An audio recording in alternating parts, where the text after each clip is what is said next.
And welcome to another episode of Nights at the Round Table. Yee-shee-shee. Was that because it was just Cinco de Mayo recently? It's season 7. We are quickly approaching 100 episodes. That's Whoa. wild. 100 episods. We did a thing. I'm saying it's 100 episodes and a century of episodes. I'm not gonna lie, I'm kind of proud of us. I am proud of us too. I'm proud of you, lover. Why? Because you do all the work. I mean, we show up, but like you be doing the editing, the uploading, It takes a village, my keeping lover. it takes going. a village. Sure, it takes a village, but every village has a chief. I do appreciate that. It's because I believe in us and I believe in what we're doing. The amount of positive stuff that you guys send, it's freaking life-giving. Really makes us feel like we're doing something worthwhile. So that really keeps us going. So keep sending us good messages, love, positive vibes, all that good ish. Real quick, what are we drinking? Oh, you talk. Yeah, I brought a rosé today for us to drink. It's from snap. Chile. Loma Negra. This summer, Rosé. and Rosé from Chile. And yeah, it's pretty good. I mean, Loma Negra. Yeah, we just had one in the fridge today. And man, you might like this. I'm not sure. Usually like the sweet stuff. Okay. Cheers on that one. Cheers. Oh, I'm not mad at it. that is pretty sweet. Yeah. I'm not mad at it. For a I feel like I rosé. can finish it without being upset. No, I'm really not mad at it. No, it's good. It's chill. Like, yeah, I've been drinking a lot more rosé recently. I don't know what's happening to me. This makes me want to go to brunch tomorrow. No, what are we doing? I'm not gonna lie, it's hitting me pretty good though. It's like it's not even One like sip, not even 4 seconds ago. I'm saying that it's going into Hey. it's going into my system and it's feeling kind of good. Ooh, That's all I'm saying. It hit different. Let's go. Yeah, that's all I'm saying. So yeah, it's a 2020. I think we got Well, it pretty it's pretty cheap. delish. Yeah, it's good stuff.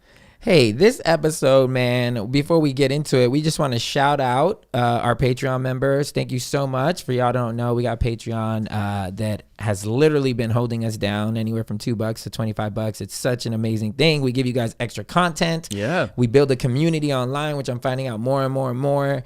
There's a lot of people that always are like, man, we wish we had a table like yours. And I'm like, join Patreon. You will freaking have friends and find people that think the same way you do. Total. Our VIP members are all like homies now. Like they talk to each other when So we're not cute. talking. It's so dope. So if you do feel like you want that table, check out our Patreon. There'll be a link in the description. And yeah, we love you. And if you are watching on YouTubers, subscribe. If you're listening, subscribe, share, and subscribe. You'll have no idea how important that is. It literally helps the algos. That's short for algorithms. It helps them recognize us. So please subscribe. We will love you for it. And we gonna get into what you're reading. What you're reading. Tell us. B has a book. I got a book I've been Every combing through. I'm one of those guys where I'll read some actual books. Like I order, some hardcovers of copies of books. But at the same time, too, it's always nice when you're on the road driving to listen to audiobooks. Always. And some audiobooks, it doesn't work in that format.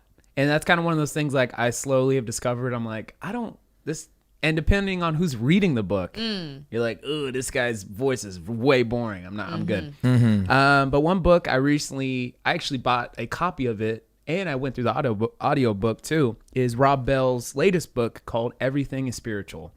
And the subtitle is great. It's who we are and what we're doing here. And so he goes through a bunch of different things, and his aim in this book is just trying to connect of just how everything that we're experiencing on a day-to-day basis is deeply spiritual. And in a lot of ways, because of that truth, like things are important. Even little things in our life are important. But he has something where he's talking a little bit about empire. And if you've heard previous episodes that we've done, you've heard us talk about sort of like what the empire is, how it's not of God, how it's a total opposite of what the kingdom of God is all about. Yeah. So I want to play this for you real quick.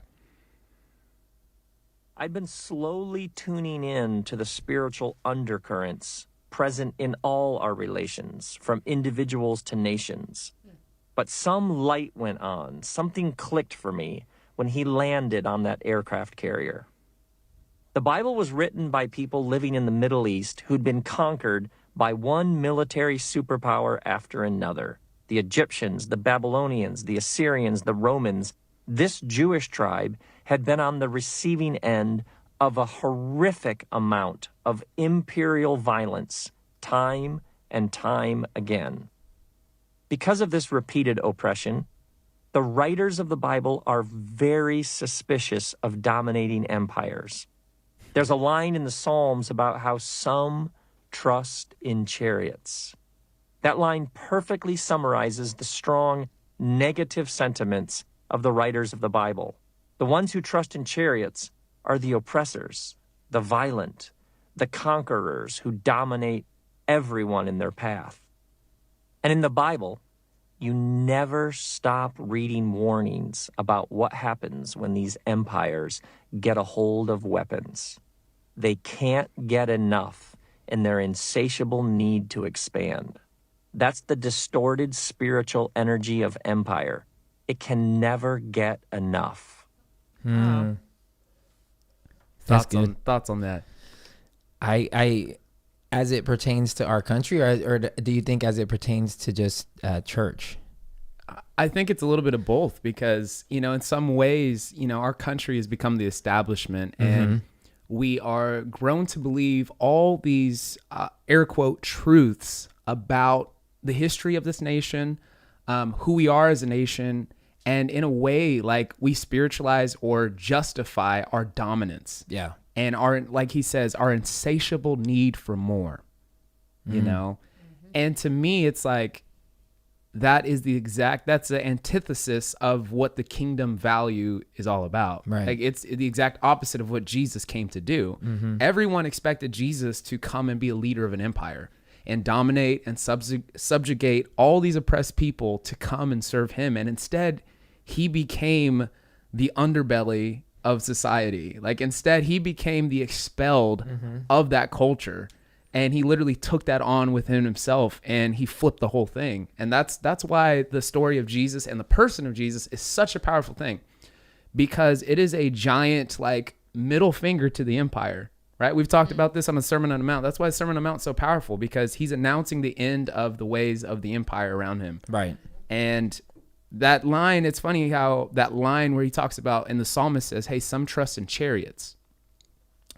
That was the tech of that day, right? That was how these armies were going out and destroying villages and taking over people, was their chariots.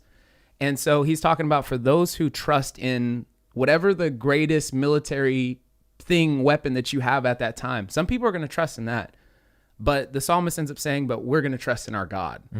And when we trust in our God, the way we go about this is completely different. So I thought, Rob says it in a way that's like very like easy to take in, and you're like, oh, that's good. I like that. Yeah. Dancing on top of chariots and throwing tight ones. You know what I mean? Just, hey. Yeah, I fully agree with that. I mean, I think in many ways, I think that's when the church world landed here in the western side of the world, we kind of adopted the mentality of, I mean, everything about this nation, and maybe just like every nation, I think just humanity as a whole, everything's always been taken by force. There's been few movements that have been developed from peace. Even the idea of peace, they always say it's held down by force. Everything. So if you want to be peaceful, just be the biggest guy on the playground and nobody will mess with you. I think that's what not only our country, but maybe even church.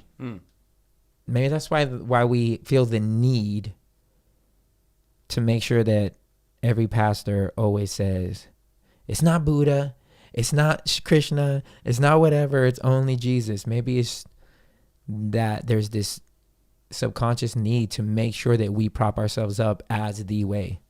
I'm not being heretical. I'm not trying to say anything about that. I'm just saying the need to do that. I don't know. This episode, what we're diving into is just roll call. It's a roll call of 2021. We don't have any specific thing that we're thinking we're going to talk about. We're just literally going to talk about where we're at right now in 2021. what is thus far? what is transpired thus far? Because it's only been 5 months. I think a lot has happened. Wow, 5 months. That's a long time when you say it like that. Yeah. One more month and then we're halfway done. I think a Jeez. lot has happened in 5 months. I mean, we went from living in a house to living in another one. You know what I'm saying? We went from spending half of this time in Nashville just figuring it out. You know, we had some almost big wins to non-big wins, you know, some heartbreaks Cross-country already. road trip. A cross-country road trip. There's lots that's happened. Yeah. You know what I'm saying? Why don't you kick us off? Well, for me, I have in this year, I have made a promise to myself to continue to work harder than anyone else around me. Has been one of those things. I don't know why I have this insatiable need. Probably because subconsciously I want to make sure that I make you proud. Me? Yeah. Oh, I want to make you proud. What the hell? I'm trying to thanks, win at some things, you know, and I even as I think about it, I like to drive and cry. it's very dangerous. I like to drive and cry and just think about stuff, you know, like I really do be thinking when Do you I ever just drive. look in the mirror? I don't know why I thought of that meme of the sad Pepe frog. You know the frog? No, I don't know. You've that never meme. seen Pepe the meme. No, you're gonna have to show me that Babe, one. don't act like you don't do that. And my wife so wittingly refers to a time where we were in CrossFit class and I said, you know, we were all This song came on the radio while we were working out. yeah, and I said, hey guys, do you guys ever just look in the mirror and cry? No, you didn't say. What'd I say? Oh, I do know that one. I never knew what it was from. You didn't say, do you guys ever do that? This song came on, and he says to the whole room of CrossFitters,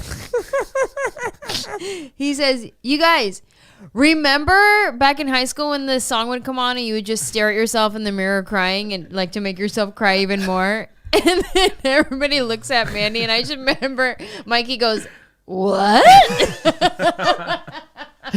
Yo, 1000%. I know somebody listening has done that. They're upset and they look in the mirror to see how they're upset they are so they can validate their emotions and feelings and be like, look at how. Yeah, I mean, there's definitely something to seeing.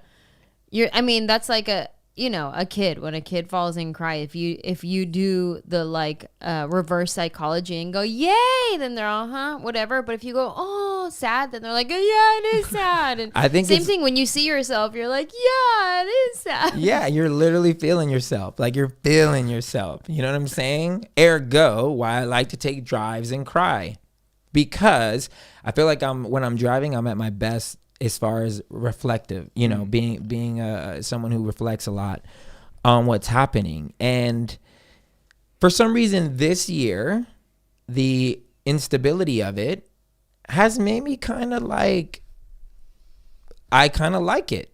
Like I feel like shaking up our life a little bit. Even though the past couple times I've driven past our exit, I've been kind of sad about it. But even that, I've questioned myself, why am I sad? Because for those of y'all don't know, we used to live in a big house in the hills, and now we're in a small house in Van Nuys. So it's a very contrasting way we used to live. And if we're not careful, I kind of feel like it makes me feel somehow that we're not winning as much because we're in Van Nuys in a smaller house, even though the reason we're there is complete business moves. And we just found out this past week because the neighborhood realtor was like, yeah, I'm putting up this house for sale for this amount. And we're like, what? If your house goes for that, the house that we're building, that we're remodeling, is going to go for way more than that. So literally this year, once we finish our renovation, the amount of money that our house is going to be worth, like it's just the smartest business move we could have made. That's amazing. Right? So it's like everything is telling me good job. But for some reason, there was something, and I don't know. Maybe it was a little bit of vanity. Driving into our house or being proud. And this is me just telling on myself. Being proud to give people our address, because I know when they show up, they're going to drive up that driveway, they're going to get out, and they're going to look back and be like, holy shit, this is freaking nice. Yeah. We would watch people do it all the time. And from something about our that made me guests feel to good. Uber drivers to Is that bad? Postmates. Yeah, like every Uber driver that came, they were like, bro, nice house.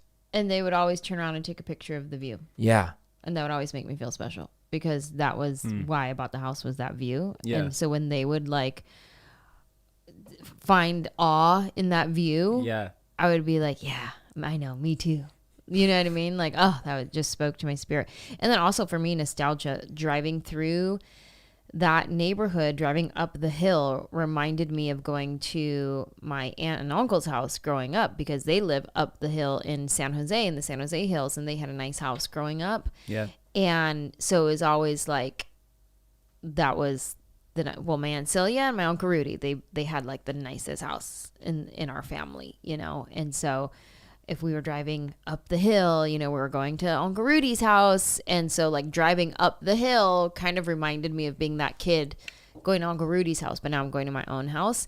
I mean, but that house, layers of meaning for me personally, for that house in that neighborhood and everything, the season of my life that it represented, the hard work, the dreams to fruition, all the things. So I can't speak for you specifically, babe, of why you felt a type of way, but I could give you all the reasons why I would feel a type of way.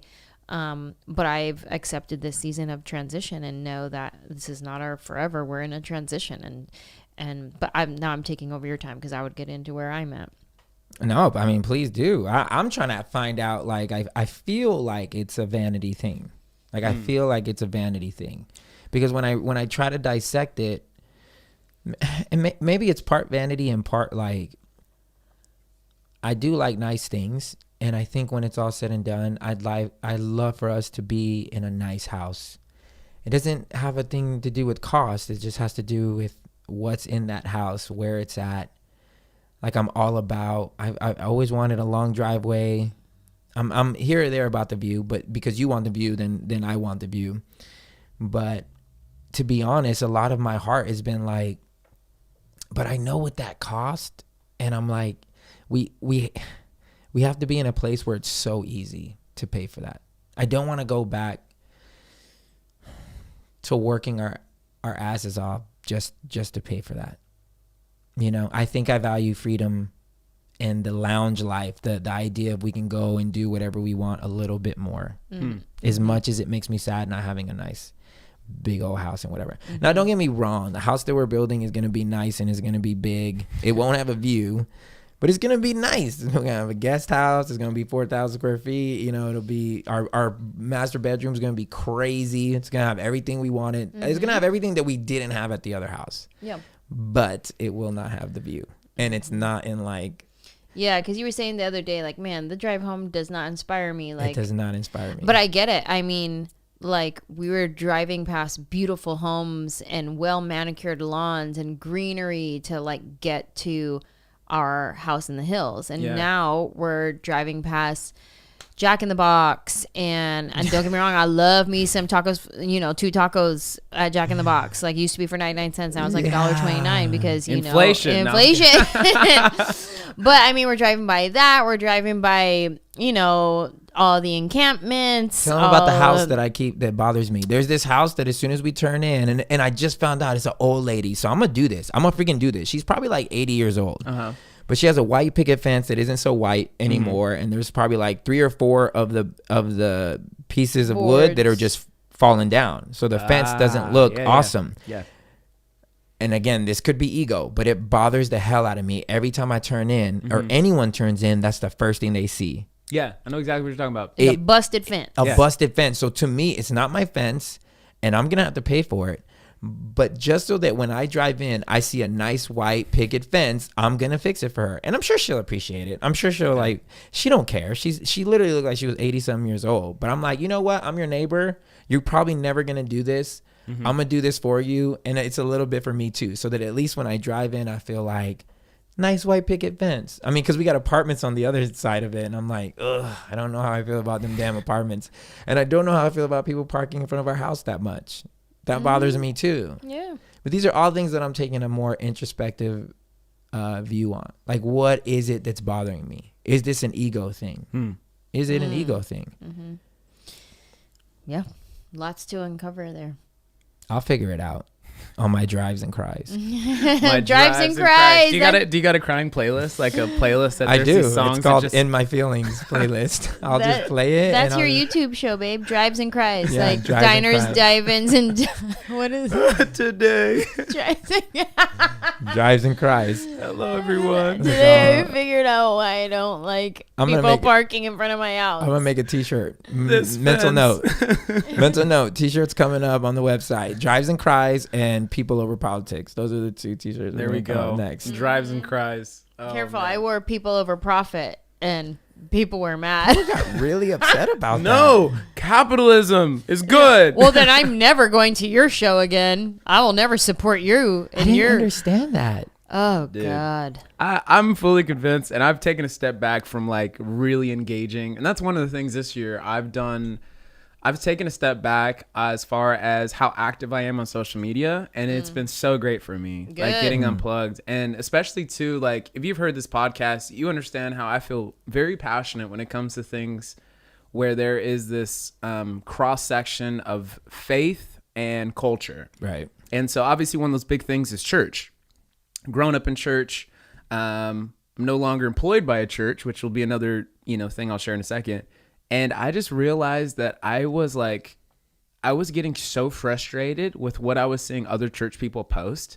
And I was just like, I care too much. I just don't need to care as much anymore. Mm-hmm. And I've been in a completely better place. Like I realized how much of my capacity, my emotional capacity was being taken by what all this like trash was out there on Instagram and Twitter and stuff like that. I'm not on Facebook because that is, to me, it's a cesspool. Oh my God. At least for me. I can't speak for other people's experience. It's so bad. And so I realized I need to care less, and I need to just focus on what I'm putting my hand to, what God is actually calling me to do right now. And I just need to get my focus back. And I realized like I'm always at my best when I'm focused.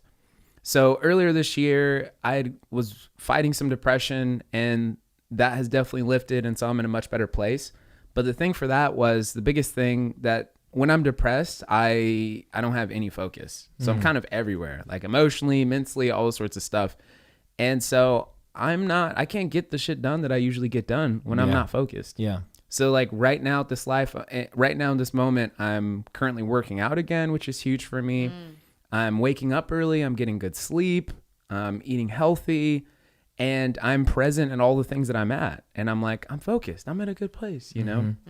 And so this year has felt like 2020 felt long, obviously, because a lot of us were locked down depending on where you lived, all that protocol and stuff. But 2021 for me has felt extremely long. Like I just think about like from my experience New Year's Eve to now, like I'm like, oh my gosh, I have changed so much already this year. Yeah. And one of the big changes that's happened in my life is I'm no longer on staff at the church that I was working at, Expression 58. Now that is still the place that I call my church home. I'll still be speaking more on Sundays. I'm just out of the role of youth director.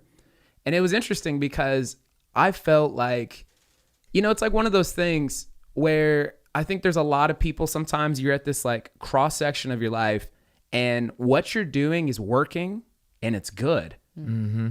But there's something inside of you that feels like my heart's not in this right now. And although this is good, although I'm making a difference in people's lives, I just feel like I'm placeholding for someone else. And I should probably get out of this position. Yeah. Because I feel a transition. And it's always interesting, and I shared this on one of our Patreon videos as I was kind of going through this process. And I just said how it's always interesting when you know a transition is coming up, you first feel it in your heart. There's this something in you where you start to feel like there's this little bit of emptiness. There's this little bit of like, things feel whirly in here. Things are circling. I'm not sure what's going on. To me, that's always the first stage of transition. Mm-hmm. And then it comes to a place where you start to like pinpoint what exactly is trying to transition in my life. And then all of a sudden your mind turns on, boom. And then your mind starts to catch up with what you've already been feeling within your heart. And then that's when it's like, when those two things meet, all of a sudden transition is accelerated. Yeah. And that's when that change happens super quick. Yeah. And that's what it's always been like for me. when I start to feel that uneasy emptiness and I'm kind of like, ooh, something's happening. And then when I really sit down to think about it, it's usually in the shower, usually in a car ride. And then I just feel the weight of that. And I'm like, yeah, it's time. And when I was younger, and this is good. Like, this is a good thing, I think. I think when God's on something, you'll feel him on it. But I also think God's on things that you might not feel him on.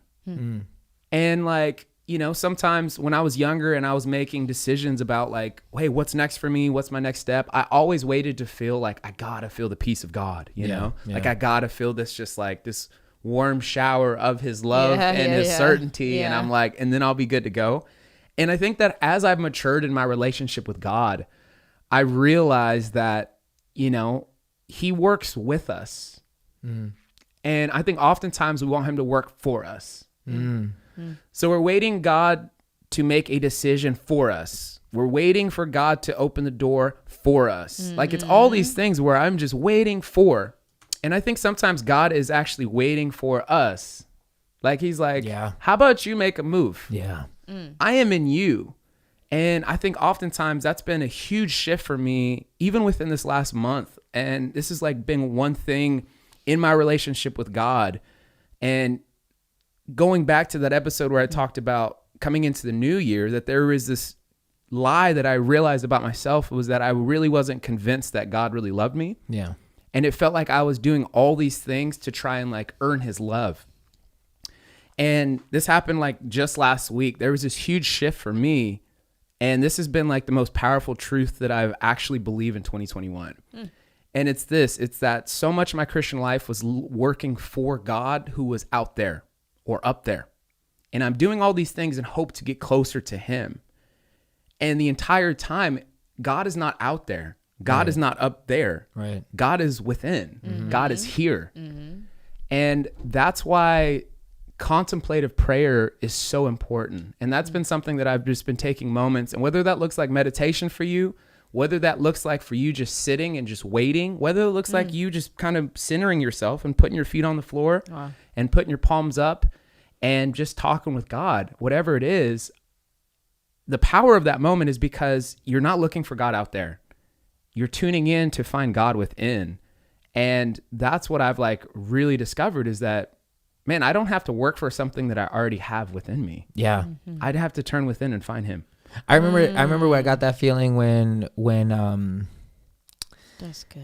When we used to sing more of you, Jesus, more of you, more of you. Like, I think for a long time there's certain rhetoric that I think we on accident turned it into theology, or not even on purpose. I don't think like on a public way we turned it into theology. On a subconscious level we turned it into theology. Absolutely. You know what I'm saying? Absolutely. Like more of you, or less of me. Yeah, like all this stuff. And I'm like, I think for myself, obviously it did make it something to where he was out there and not enough in me. I needed somehow him. When it's like, when you accept him, like there is no more of him than he can give. Like, it's supposed to be all of him is in you. There is no idea. You probably just don't recognize it because you're used to focusing on your shortcomings. So it doesn't feel like he's in you, because if he is, why do you keep being human? And it's also too, it's a split of like, we believe as Christians that the nature of God lives within us. Like we believe that he created us. We believe that he formed us, you know, knitted us, as the Bible would say, and all sorts of stuff. And it's like, if he truly knitted himself to us, like there's no way that you could separate God from you. So why are you looking for him out there when he's cannot be separated within you? He's here. That's where he resides to make his home. And that's a thing for me. Like right now, like I'm like, my spiritual life, I feel like, has become so much slower, but so much more centered and so much more connected. Like, I don't try as hard anymore to go after God. I just spend more time to just connect with God within me. And in no way I'm not saying I am God. I'm not. But me and God we're one. You know, that's how it works. Do you ever feel like, because I feel the same way in the sense of, I am communing with God in a new way from the way I used to do it in my past. And it's things like meditation, being intentional about certain things, doing like in the morning, I do my daily energy routine. And I learned this in my women's circle, but it's a lot of just like vibrational energy, quantum physics type thing. And it's just like, you know, crossing your energy over your body, getting things moving again, moving stuck energy out of your body, and like raising your vibrational frequency and all of that kind of stuff. So I do that, but I'm praying while I do it. And I'm just like, good morning, God. Thank you so much for this day. And just like, yes, move the energy, get that stuck energy out. And like, that's my prayer. Like, I'm not just like doing a routine. Like, it's like, I'm praying and I'm doing things that like back in the day, I would have said like, oh, that's woo woo stuff. Like, you know, new age. Yeah. It's super new age. Like we do this thing where we put our hands over our forehead and we're just like unscrambling our brain. Mm-hmm. And I really visualize like my brain getting unscrambled, like all the mixed signals going everywhere, the flustered frustration, the confusion, what do I do? It's cloudy, it's foggy, it's whatever. And I'm just like, and I'm praying for clarity, like God, clear my mind and, you know, all of that. And like, I open up my crown to you, God, like my crown chakra. I open my crown chakra up to you, God, but I'm like asking God, like, yes, Lord, like I'm saying the same thing that in Christianese words I would have said, like, yes, Lord, all the spiritual downloads, like download to me your revelation and your words. And I'm saying the same thing. I'm just like, yes, God, I just like receive your ideas, your wisdom, your emotions, your capacity, your joke premises, your punchlines, your movie ideas, your empathy, compassion for people. And I'm like opening up my mind to receive all of that from God. Yeah. And so I'm doing all of these things in an attempt to connect with God, to connect with the Creator, to connect within myself. Yeah.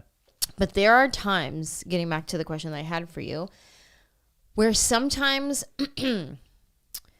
I can see an old way of doing things, and it either triggers me or I miss it, or it gets me doubting, being like, am I supposed to be doing that? Yeah. You know, and I'll see like, or if I'm scrolling on Instagram and I'll see, you know, some of my friends that I still follow, who are still very much plugged into their regular church or they're on staff or whatever it is. And I remember doing those types of things that they're doing. Yeah. And I remember sometimes I would feel very connected to God in those moments. And then other times I would feel like I'm just going through the motions here, whatever, you know, sometimes it was hit or miss. But you still raise your hands anyways, you know what I mean? Yeah. And it's just like, you know, come on, Lord. Yes, I worship you. And then sometimes you feel it and sometimes you don't. But there's sometimes when like I'll see these videos and I'll be like, oh, I remember that. And then other times I see it and I go like, ooh, you know what I mean? Like, absolutely. How do you feel when you see things? You know, it's a mixture like you. And the reason that it's a mixture is like, it's because my entire life I've been programmed to connect with God in a select few of ways. Yes. So it's not that I'm inherently in a wrong track or wrong path. It's just that now I am moving against what has shaped me and what has molded me. Yeah. So it's a little bit of that, like that unlearning of that, because in so many ways, and I believe this is unintentional. I don't believe we go to church on Sundays, we raise our hand, we sing whatever worship song is being projected on the screen. We listen to the sermon that's spoken by our pastor and we take notes. And I don't think we intentionally think, okay, this is the box I'm going to put God in. And for the next X amount of years, this is going to be the way that I encounter God the most. Right. We don't think about that. But what happens is we are such creatures of comfort and creatures of habit. Yep. So that habit and that comfortability with how we get our kind of like our weekly dose of that Jesus hit becomes so programmed within us. I think to add on to what you just said too, it's the habit and comfortability as well as we've seen it work before. Absolutely. So it's like, oh, well, this 1 + 1 = 2. Yeah. Even though seasons change and like my love language used to, or Manny's love language used to be gifts. That used to be his love language. Yeah. Now it's more physical touch. Yeah. and things change. But I could look and say, well, that worked before. Let me keep doing the old thing. What is it? Wineskin. It's old wineskin. It's the old structure. It's the old way of doing things. Continue. And in the same way too, I think like when you're a little kid, like for me, this is a funny story. I think maybe some of you probably have a kid where they're in that like that chicken nugget, chicken tender stage. I'm still in it. I know a grown woman who's still in this stage, but I went through that stage, and I want to say it was like 4th to 7th grade. It didn't matter what restaurant we were at. It didn't matter what specialty that restaurant had. You knew at the end of the day, young B. Smith was going to order him some chicken tendies. Yeah. And then there came a point where there was a huge shift for me in 8th grade where I had some really good sushi for the first time, and it opened me up to a whole new world. Mm-hmm. But I think so many people, I knew exactly what I can get, and it was satisfying to an extent when I ordered the chicken tenders. Mm-hmm. And spiritually speaking, there are so many people who've been eating the same chicken tenders for years upon years now, and it still tastes good. And I mean, you can put some different dipping sauces if you want. Oh, you can spice this up. You can mix some ranch and some sriracha. Look at you, exotic. Guest pastor. Mm-hmm. And all of a sudden, you realize, oh, there's actually new and really good food out there. And so I think for me, it's been part of my evolution as just a Christ follower of now in the ways that I am finding and getting more of God. I think it's just changed. And so I also go through the times too where I think of a passage or a story like in John. I think it's John 7, where Jesus gets resurrected and Mary is like one of the first people to see him, and she holds on to Jesus because she's like, oh my God, I missed you. Like, Jesus, you just got resurrected. And Jesus literally tells the woman, he says, hey, don't cling to me. I got places to go. And it wasn't that Jesus was like, oh, don't touch me, Mary. You know, I think what Jesus was saying is like, hey, you've known me for years now in a certain way. And you holding on to me right now is you trying to cling on to the old way of how you interacted with me and how you knew me. But I got places to go. I got new places. And so you're not going to be able to relate to me in the same way anymore. And he was setting a tone for her. And I think spiritually speaking, I think there is a lot of people. I think there's even people listening to this podcast who you're in this weird place because you're feeling like, man, like I feel like I used to be so close. I feel like I had it right. Things changed in your life and you can't go back to the old ways of how you used to hold on to Jesus. And Jesus is like, hey, I got new places to go. But the beautiful thing is it's not new places to go without you. It's new places he's inviting you into. And so that's where I'm at. Like, I'm like, it's good. I have caught a picture of the new place that God is going in my life. Yeah. And this year I have started to take those steps towards him. I think for the last couple of years in me deprogramming and me deconstructing, it's been this weird, like, I'm just trying to Jesus. I've known you this way. And Jesus is like, hey, boy, let go of me. Yeah. Got places to go. It's funny because I was busy looking up some stuff to happen on Facebook because like you were mentioning earlier, like Facebook can be a treacherous place, but everything that you're talking about of like how people need to have their Jesus in a certain way. Yeah. Because that's what they're used to. I posted this thing on Facebook that I did not think was controversial at all. Like I literally I didn't even think twice about it because I was like, whatever. I posted it to Instagram and it goes to Facebook automatically. And my Instagram literally it was up for an hour and maybe got 90 likes. I was like, oh, people are not, I guess they just don't like this, whatever. So I deleted it off Instagram, but it stayed on Facebook. And all of a sudden I checked my Facebook and there's like 90 something comments. And I'm like, oh my God. Like, and I'm thinking there's no way. And what I posted was a prayer with me and Jesus. And it's really just when I zone out with him when I'm washing my car, we'll go through this whole dialogue of what I think God would say to me if we were talking like now, like if he was my boy and we were talking now. And so this is what I posted. I said, hey, what up, Jesus? Good to hear from you. Jesus, my guy. What it do? How it be? Me. You know, just in these streets trying to rep our clique. Jesus. Cool. Hey, but for real though, why my people so angry all the time? Me. I don't know, bruv. I think that's how I think they think that's how you would be if you were still here. Jesus. Chill. Don't put that on me, Ricky Bobby. Me, I see what you did there. That's why I rock with you, Jay to the Sizzo. You teach me how to be human more than how to be religious. I love that. Mm-hmm. Jesus. Well, someone had to do it. LOL. Y'all be taking this stuff hella serious. Offend one another to the point of people hating me because of the way you acting. Love me and love people. That's it. So simple. Be easy, bruv. I really do love y'all. Me. Love you too, Pops. Talk soon. That's what I posted. Bruh, when I tell you, Oh yeah. the amount of people that got upset because I called them Pops, because whatever. Jesus said hella. This one girl goes, beware. This is a man playing at being godly in order to get more followers. This is not real Christianity. Uh-oh. Oh man. Literally. Sad for her Christianity. She literally, and the amount of people that went in, like the negativity, oh, you lost me at hella. Like one girl was like it was a lot of bad things. There was a lot of other people that were like, I love this. There was people that hit me up and I did not expect this either. They were like, bruh, I shed a tear.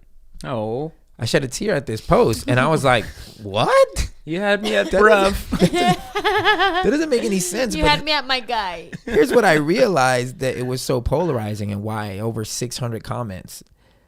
Because it confronted the legalism in those who are living a legalistic life, and it unlocked those that were on the fence about how they viewed God. Mm-hmm. Most of them felt like, man, this is how I want to talk to God, Mm-hmm. but I've been taught that I can't.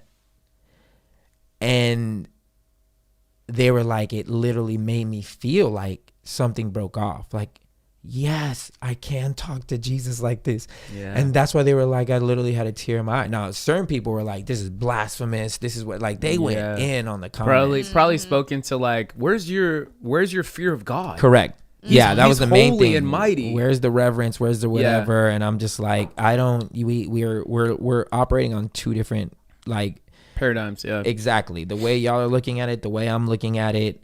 It's just not the same. But I didn't know. They also did not buy the Jesus is my homeboy t-shirts. I didn't know that people could be so angry about something like that. It wasn't even that they looked at it like, oh, at least he's praying. They were just like, no, you can't talk to God like that. Yeah. And it really threw me for a spin that I was like, I mean, I went back and forth with a lot of them, trying to be as loving as possible. And I think I did a pretty good job. But then I was like, I had another convo with Jesus where I'm like, Lord, you can't be cool with this. So the very next day I posted another prayer and I was like, me, hey Jesus, what up King? How's heaven today? Jesus, my guy, it's amazing up here. Can't wait for you to see it. Sheesh. Dang, bruh. I didn't think your last post would make these people so mad. We was just talking like we always do. Sheesh. Me, I know, right? Why are they so angry saying I don't respect you just because I called you homie and pops? They don't know what that means so much to us. Jesus, son, they just don't know how we talk. How could they? They haven't walked the road we've walked to be able to talk so closely in that way. They haven't seen all the things I brought you out of. They didn't see you when you had no homies around you, that I'd be happy to become your homie. Me, you right. Thanks for hearing me when we talk. Thanks for meeting me where I am. Thanks for being true to what you said, that you look at the heart of the man, not the words. Yeah. I hope you can be that for them one day. And hey, if they want to talk to you in King James, I think they should. Doesn't bother me one bit. Jesus, thou art correct, my son. Me, I see what you did there. You cool, Pops. That's why I love you so much. Jesus, thanks, son. Now get on out of here. I got to go get back to healing this world from all this hate. Me, yes, sir. Be easy. And hey, I love you, bro. Him, I love you too, homie. And I ended it. That's good, babe. You should get that animated. And more people comment, more tears. If there is any animators listening to this right now and you would like to animate these two prayer conversations. Or if you know, somebody did tell me to turn it into a show. That, I think you should. You should animate that and do it like a little series. And be in it, but it's in a car ride. Yeah. Cars and, what did I say?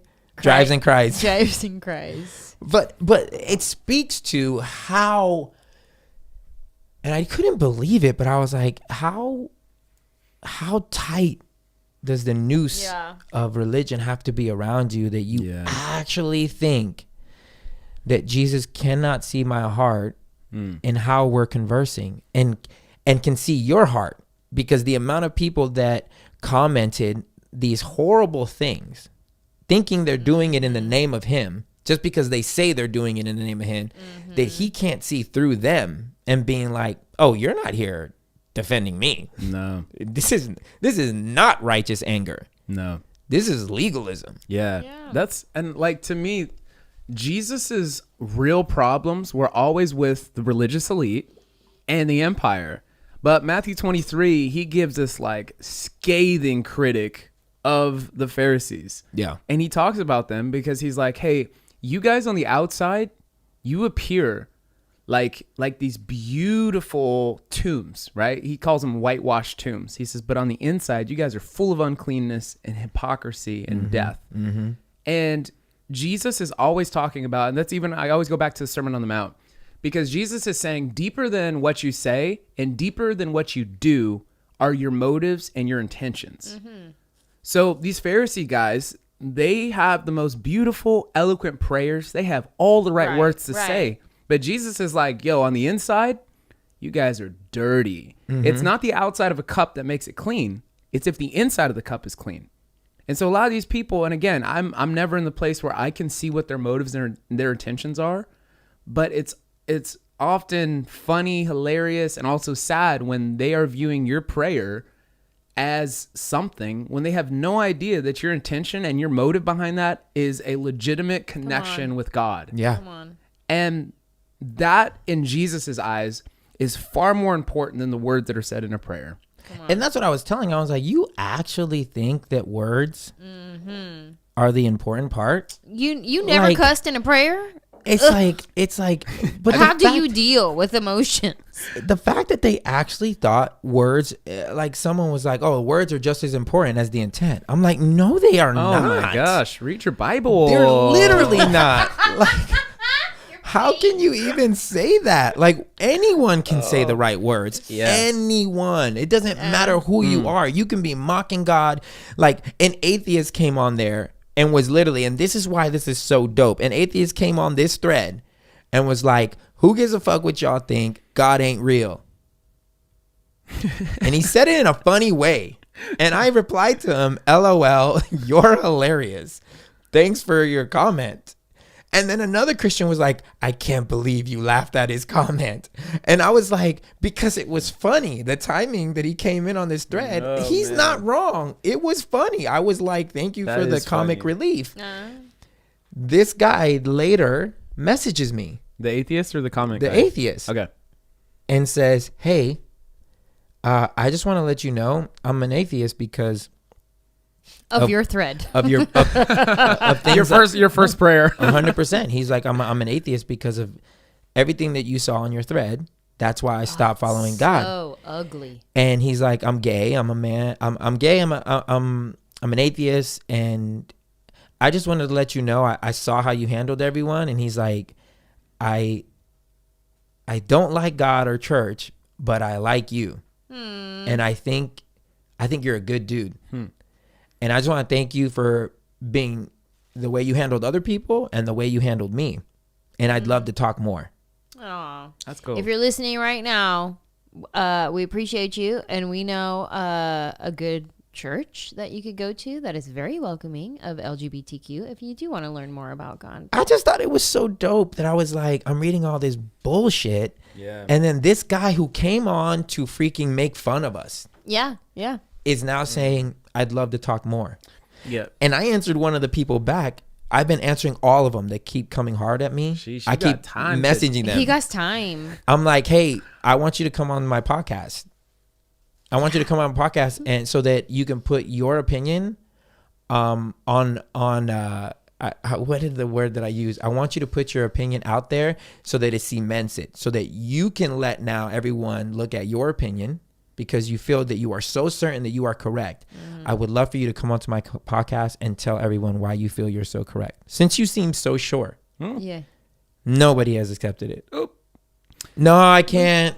That's it's not really my thing. It's not really whatever. I'm like, I give you the platform that you are currently shitting on me. You're shitting on me. You're shitting on my guests, and I'm giving you the chance to come on and tell us why you think you are. So that I keep telling them so that the world can see your opinion.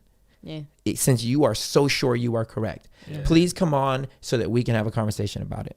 Dude, not one person has been like, let's do it. You know, that's also the funny thing too. Is like, to me, we have some very sensitive Christians. It's the fact that a Christian can be completely thrown off by the fact that there's another person that has a differing thought about the God that you serve. Like if if you really believe in an all-powerful God who is all-knowing, all-loving, all everything, you really think that another human's being thought about your God is that destructive. Right. Like, I'm like, come on now. Like, you're that insecure. Right? Hey, at the end of the day, this person has lived experiences that I do not have, and they have come to arrive at this conclusion. That is not a threat to me or my God. At all. That is like, hey, dude, I don't know, or girl, dude, I don't know what you've been through, yada, yada, yada. But hey, I do know at the end of the day that the God that I know, the God that I love, the God that's in me, I just want to love people, and I just want to be the best possible version of me that I can be. And at the end of the day, like, yeah, that's why I've been staying off social media, because stuff like that, like, I'm like, man, I had time. Here's why I had time, because I knew that these people were answering out of, they're just being triggered. And most of the time when I would say that, I would be like, I think at some point in this video, you stopped listening to me and you started listening to your thoughts, because everything that you're saying you're upset about, I didn't mention in the video. And I would get the same recourse. Well, some people would be like, oh, just because we don't agree with you, you say that we're triggered. And I'm like, no, you're triggered because everything that you don't agree with, I never said. Like, go back and watch the video. I didn't say any of what you said. That's why I know you're triggered, because at some point you tuned out to what was actually being said and you were hearing what you thought I was saying. Because it scares you. When I had Melinda on, and shout out to Melinda, when I had her on, the amount of people that, you know, came at me because I wasn't coming at Melinda about being gay and saying that God loved her. I was like, is this really, like, are you upset at what she claims? Or are you upset that I'm not condemning her? Because if you listen to the whole podcast, you would see this girl came from church. I'm not going to say anything new to her. Especially the things that you want me to say to her. Yeah. But if any of you would actually go and listen to the podcast, I really think you would think differently. That's like when Lauren Daigle was on the Ellen show. Oh, man. They asked, was it on the Ellen show? Well, she was asked about homosexuality, and she wouldn't judge, is what it was. She was like, I'm in no place to judge anyone.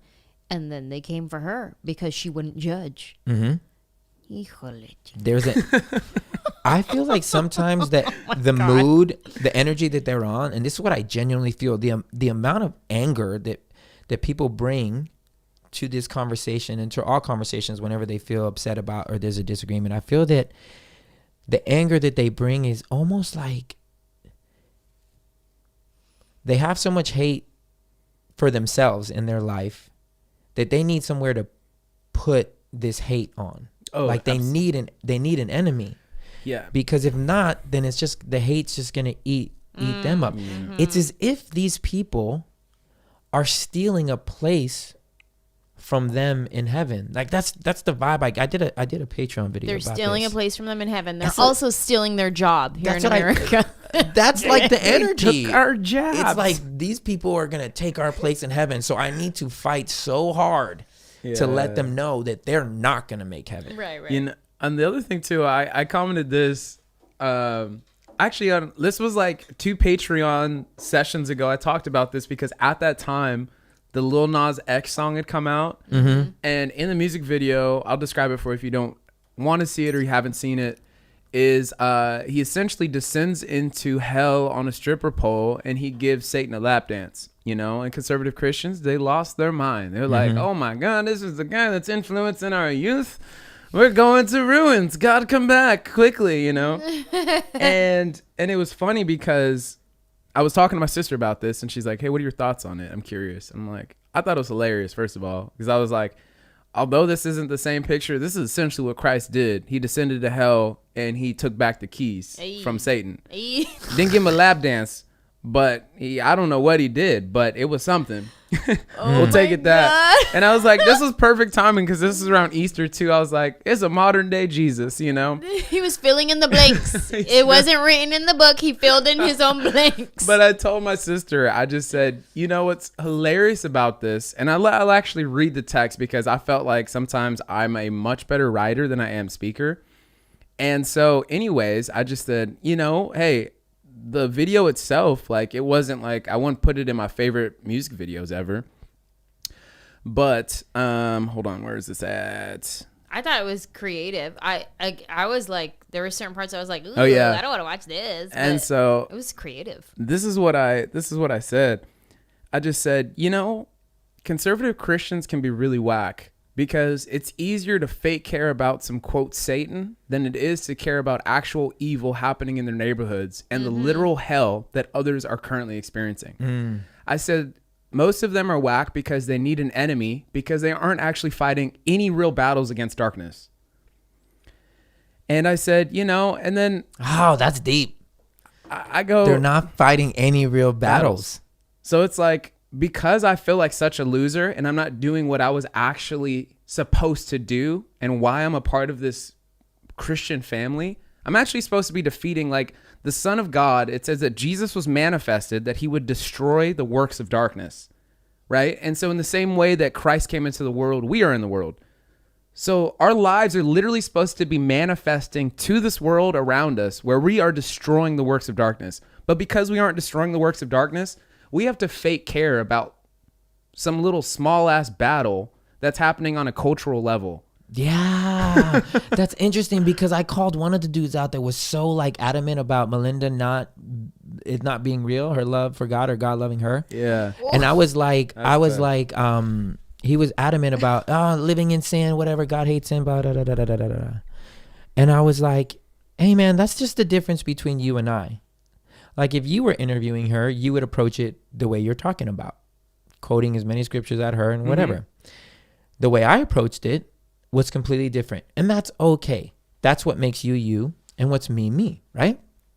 And then I was like, I'm assuming the reason you're being the way you're being is because you're converting a lot of people to Jesus with your tactics. Am I correct? Question mark. By the way that you are treating her, you are bringing a lot of people to Jesus, right? Question mark. So I'll let you keep doing you and I'll keep doing me. Yeah. And mind you, he responded to me 4 other times. The dude went ghost. Yeah. Because if I called him on it, how many people are you bringing to Christ with this way of being? And I said it on my live. I was like, I've never, in the history of me doing this stuff, I've never read a single lost person commenting on these crazy Christian posts saying, hey, thanks for doing this.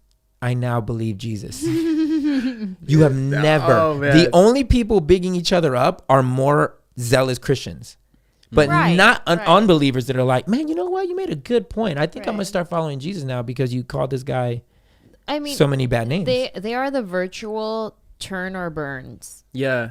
The people that stand on Venice Beach, the people that stand outside the Staples Center when there's a secular artist performing and they can't stand out there with their turn or burn signs, turn to Jesus or burn in hell. And I remember watching this documentary, one of those Jesus ones, like the Holy Spirit, or I forget what it is, but it was like the Father of Lights series. Yes. Yeah. And he went up to the guys and was like, hey, we're doing the same thing. We just have different methods of doing it. Yeah. And he was way more gracious with the guy, but it was like, are you seeing results with this method? And the guy was like, yeah, a lot of people giving their life to him. Oh, really, sir? Sure. We used to have that all the time in Berkeley because like Berkeley that's where I went to college. But, you know, in the 70s, that was like just outside of Berkeley was where the whole Jesus People movement started. So it's all these hippies, right? It was led by this guy, Lonnie Frisbee, who we've talked about. He was on an acid trip, and he encounters Jesus and ends up leading this entire revival. Right? It's the last like actual great widespread movement that we've had in the United States of America, and it was led by a homosexual. Okay. So there was this one guy, he was the street preacher in Berkeley, and he'd always post these YouTube videos. And like back then, like YouTube wasn't like as big as it is now. Like there wasn't all this like ad revenue and stuff. It even had a different icon. And I remember there was this one sermon, he talked about masturbation. And this one guy, I think it was some frat kid, like tried to be a little bit like patronizing to him. And so he goes up to shake this guy's hand. And this guy looks at him, the preacher, and he's like, "Don't shake my hand, you masturbator." And it was so funny because it's like when you actually look at statistics, you're like, yeah, 88% of men masturbate, you know, pretty frequently. So it's like every man that you shake hands with, yeah, he masturbated with that hand, you know. But I remember we used to go up to these guys and be like, please leave our city. You are actually hurting our cause right now, because everyone associates this with an angry God. No one is attracted to an angry God. They're like, no one is. There isn't, like, it is the goodness of God that leads people to want to change the way that they think. It's not like hey, you're gonna have to pay the punishment, you know, like that doesn't. And so it was funny because when we were trying to witness to people in college, we were working against that. Which is so funny. I always think about that. Don't shake my hand, you masturbator. Sometimes I could hear his preaching voice in my head. No, that's another t-shirt. Oh man, I'm so happy. Oh God, man, we love you guys, man. Thanks for being a part of this conversation. If you lasted this long, we appreciate you. I didn't really get to where I'm at. Oh my God, but maybe we'll babe, do a part please. 2, because we're gonna run out of time on the card, so we'll just do a part 2 or something. You sure you don't want to say where you're at? We got about a good 13 minutes. Okay. What if it starts a conversation? Well, then we'll do a part 2. Okay. Unless you feel like it's gonna go long. I mean, we're already over an hour. I don't want people has been listening for a long time, so let's just we'll People do a always part 2. complain that we don't talk enough, but okay, we can do a part 2. Yeah, we'll do a part 2. Let's just wrap it up. Catch up. I'm sure people will be upset. I like to we wanted to introduce this new thing, which we've done a couple of times, but we want to encourage you guys, man. It's so important. If you're listening on Apple Podcasts or Spotify or anywhere where you listen to podcasts, to subscribe there and leave a review. You know, 5 stars, love it up. If you don't love it, I guess you can leave a review too. The beautiful thing is, last time we did this, there hasn't been any more negative reviews. Oh. That's So cool. I don't have anything else to go to. So all I have is positive reviews. Let's go. So I'm going to go with the first person. And this will encourage you to leave reviews, subscribe on Apple Podcast, so that way we can read your thoughts on our podcast. Leave a review, leave 5 stars. This is Crystal, but it's CRY, the number 5, excuse me, TAL, exclamation, on April 16th, 2021. I have always been to church thinking I needed community. Even though I don't fully agree with my church, now I have a chair at the table and community that I fully agree with. That tolerance of others is exactly what Jesus would do in our modern day situations instead of continuing to divide. I learned so much from all of you, and I feel like I know you. I recommend this podcast to so many people. Please never quit doing this podcast. Thank you. Shout out to Crystal. Or CRY5TAL exclamation point. It's her lucky number. We appreciate. She said her title is My Go-To Podcast. Aw, thank you. Thank you, girl. We love you. We appreciate you. For everyone else that continues to listen, please share this with your friends. It's the only way we're gonna grow. Come on. And we'll appreciate you guys for this. So we pray that you always find a seat at the table. But if you don't, you are always welcome at ours. Thank you. Cheers. Cheers.